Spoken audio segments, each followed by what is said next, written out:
Hi.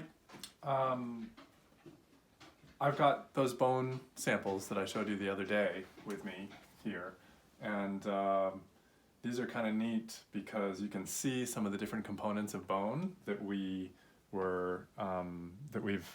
read about now. If you have seen the reading on the skeletal system. So this part that I showed you the other day on the inside, this porous part, that's the spongy bone on the inside. You can see it in this cross section. The inside there, you can see those pores, the spongy bone. And then on the outside, we've got compact bone, much harder bone. The periosteum on the outside of the bone has worn off these. That's degraded over time. These bones could be 50 years old. We don't know how old they are, but they're quite old. And they feel really light right now because there's a lot of air inside that spongy bone.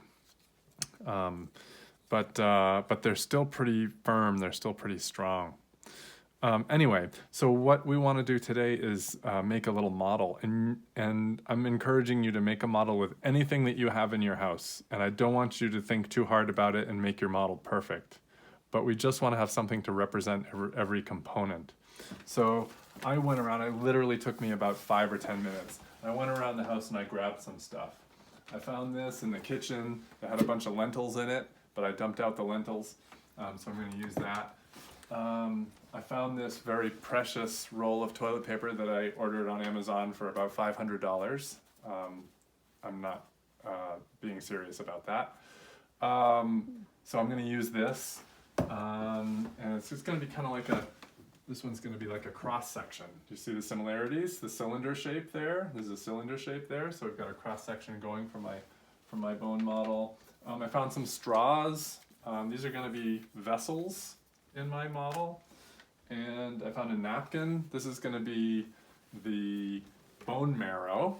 Bone marrow is really like a goo, but I figure this is sort of soft and I can manipulate it and make that to be like my bone marrow. And then I found my wife's lunch bag, which I'm going to use as the periosteum around the outside of the bone. So we also call that the outer membrane. So if you don't want to remember periosteum, you can remember outer membrane. That's what this is going to be. Okay, so let's put it together. I'll put the outer membrane on first. So this is going to be the compact bone. Nice and thick and strong. That's the compact bone, more dense. We'll imagine that it goes all the way through, and this is a cylinder. So I'm going to put that on the inside.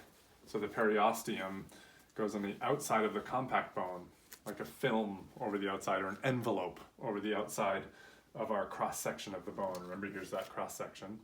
And we need some spongy bone, so that's where this comes into play. Toilet paper. If you look really closely, there's air in among the pieces of toilet paper there. That I'm going to kind of let that resemble the sponginess of my bone sample here. So there's my spongy bone, lighter but still strong.